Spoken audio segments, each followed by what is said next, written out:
Et relever le défi de l'intelligence artificielle dans les entreprises de proximité, c'est le sujet qui nous intéresse sur cette deuxième table ronde de notre dernière matinée. La digitalisation forcément touche tous les secteurs d'activité. Elle joue un rôle de plus en plus central dans la transformation de nos petites entreprises artisanales, commerciales et libérales. Alors son impact peut parfois forcément être un levier pour être plus performant, être plus efficace, réduire les coûts et répondre aux nouvelles attentes des clients. Cependant, car il y a un mais, l'adoption de l'IA dans ces secteurs présente aussi bon nombre de défis spécifiques. Le coût d'investissement initial, les compétences à acquérir, la complexité d'intégration, la sécurité, la confidentialité, la protection des données. On en a parlé hier sur la cybersécurité, un enjeu vraiment crucial. Cette table ronde visera ce matin à décrire les enjeux pour les entreprises de proximité à partir d'exemples très concrets, vous le verrez, d'utilisation de l'IA. On en parle avec nos deux invités autour de la table. Et c'est François Blanchecotte, président du syndicat des biologistes UNAPL, qui est avec nous. Bonjour. Bonjour. Et en face de vous, Bénédicte Roulier, chef du pôle transformation numérique des TPE et PME France Num, Direction générale des entreprises, ministère de l'économie, des finances et de la souveraineté industrielle et numérique. Bonjour. Bonjour, merci beaucoup.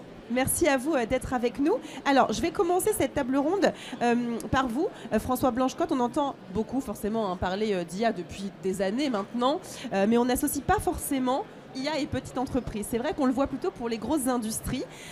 Est-ce que vous pouvez nous en dire un petit peu plus sur les attentes, selon votre expérience, les attentes des entreprises de proximité sur l'IA ?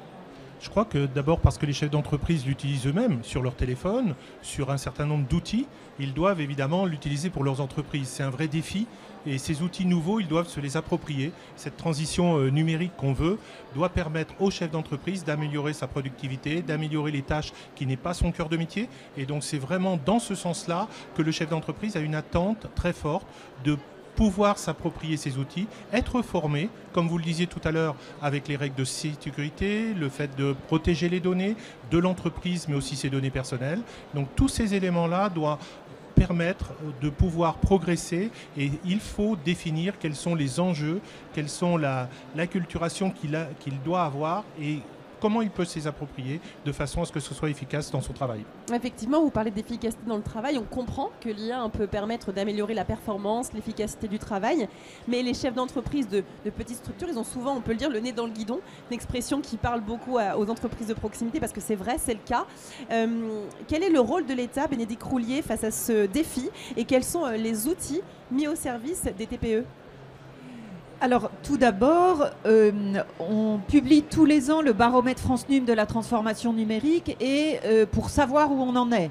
Et donc aujourd'hui, en 2024, ce sont 13% des TPE-PME, donc quand même 13%, qui utilisent l'intelligence artificielle pour développer leur activité. Et c'est un chiffre qui va être plus élevé dans les activités de service et bien sûr dans les entreprises du numérique. Alors après, comment l'État les aide ? Donc l'initiative France Num vise à aider les entreprises à se numériser. Donc l'IA est bien sûr un sujet essentiel. Aujourd'hui, on a des formations à l'intelligence artificielle, des sensibilisations, donc notamment financées par le plan de relance. Il faut aller vite y recourir parce qu'elle se termine en juin 2025, mais il y en a d'autres. Et on donne aussi accès sur le site donc francenum.gouv.fr à toutes les aides financières. Il y en a une qui est plus particulièrement proposée par la Direction générale des entreprises, qui est IA Booster, qui est opérée par BPI France. IA Booster, on retient en tout cas le nom. Merci Bénédicte Roulier, François Blanchecotte, Bénédicte Roulier. François, je passe à vous, François Blanchecotte.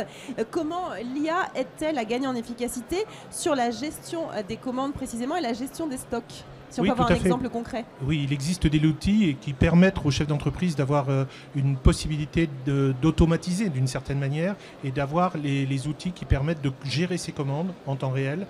On sait qu'aujourd'hui, on est sur des flux tendus pour certains produits et d'autre part de gérer aussi évidemment les stocks qu'il a et les pièces dont il a besoin. Je crois que dans nos outils de compétences, on a besoin effectivement, et il faut vraiment s'en préoccuper, à la fois aussi pour tout ce qui est la gestion de son personnel, parce que ça, c'est des tâches qui sont administratives, dans lesquelles, comme vous l'avez dit tout à fait, il n'y a pas forcément le personnel adéquat, tâches un peu spécifique. répétitives aussi. Exactement.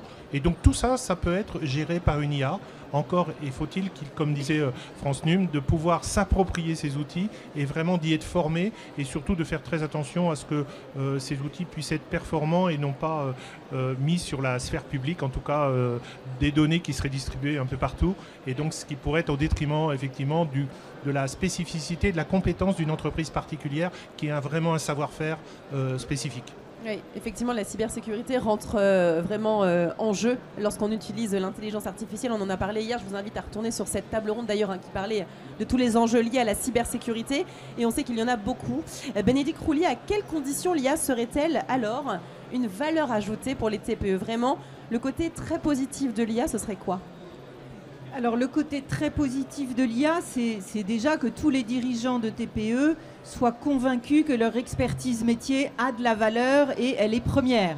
Et c'est eux qui savent vers où ils veulent emmener leur entreprise. Et à ce moment-là, dans la direction d'une entreprise, on choisit ses outils. Et comme on choisit ses outils pour un chantier BTP, on choisit ses outils d'IA pour automatiser, pour accélérer, pour innover, et donc l'IA a toute sa place, mais à partir du moment où elle est vraiment inscrite dans l'objectif de l'entreprise, et où les experts métiers, le dirigeant, relie, sait ce que fait l'IA, pilote son IA, pilote ses outils. Justement, pilote ces outils et l'utilise avec sécurisation. C'est quoi un usage responsable et sécurisé de l'IA? Qu'est-ce qu'on peut en dire de ça pour peut-être rassurer aussi sur ces pratiques? Alors, il y a plusieurs utilisations, outils d'IA. Première chose, l'IA, aujourd'hui, elle commence à être intégrée dans plein de logiciels.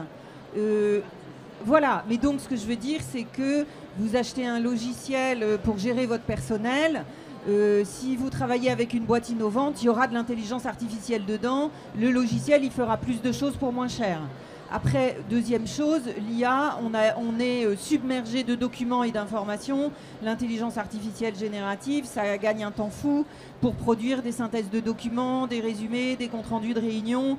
Donc, c'est quels sont mes besoins, où est-ce que je peux gagner du temps, et choisir l'outil en fonction. Et les points d'attention, c'est de ne surtout pas envoyer de données sensibles, de données stratégiques sur les IA en ligne, les IA grand public en ligne. C'est bien sûr ça qui est essentiel. Parfait, merci pour toutes ces précisions. On garde vraiment ça à l'esprit, de surtout pas transmettre les données, c'est extrêmement important. D'identifier les besoins, de choisir les outils. On a bien compris que ça peut être un outil d'aide à la performance, pour être plus réactif, gagner du temps. Vous en avez parlé aussi. Peut-être un dernier mot, un mot de conclusion, quelque chose que vous souhaiteriez ajouter, qu'on n'aurait pas abordé sur l'IA pour les entreprises de proximité? Particulièrement sur l'U2P, puisque en fait on s'occupe effectivement des TPE, et là on souhaite évidemment, au travers du travail qu'on a fait en commun avec France Num, apporter aux chefs d'entreprise à la fois l'acculturation, les mots qu'il faut, la sécurité dont ils ont besoin, et surtout essayer de montrer par des exemples très concrets dans les fiches qui vont sortir de quelle manière ils peuvent prendre des exemples très précis de ce qui peut être utile pour leur entreprise. Et ça c'est très important, parce qu'aujourd'hui tous les chefs d'entreprise des TPE sont débordés. Ils ont beaucoup, comme nous disait madame, beaucoup de travail administratif. On peut faire demain la comptabilité, on pourra faire éventuellement un contrat de travail, on pourra faire vérifier un certain nombre de choses. Donc tous ces éléments-là vont être performance, et ça limitera en fait, et ça permettra au chef d'entreprise de consacrer son temps à ce qu'il doit produire à son activité propre. À son activité propre. Parfait, merci beaucoup Bénédicte Roulier. Un mot de votre part également? Donc je vais renforcer les propos de Monsieur Blanchecotte. Donc nous allons sortir, les partenaires France Num vont sortir d'ici la fin du mois, donc très prochainement, donc 4 fiches pratiques sur l'intelligence artificielle générative pour les TPE, PME, pour savoir tout ce qu'il y a à savoir, pour démarrer, pour l'utiliser avec des cas concrets. Et donc l'U2P a été très active dans la rédaction de ces fiches, et c'est une idée qui a été proposée donc à l'initiative de la CPME, de la CNIL et de France Num et des partenaires France Num.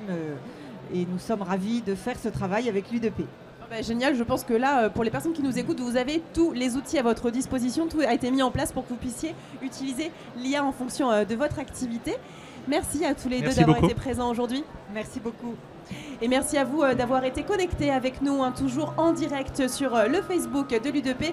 Retrouvez également l'ensemble des vidéos depuis lundi, je le rappelle, sur la page YouTube de l'U2P. Merci et à tout de suite.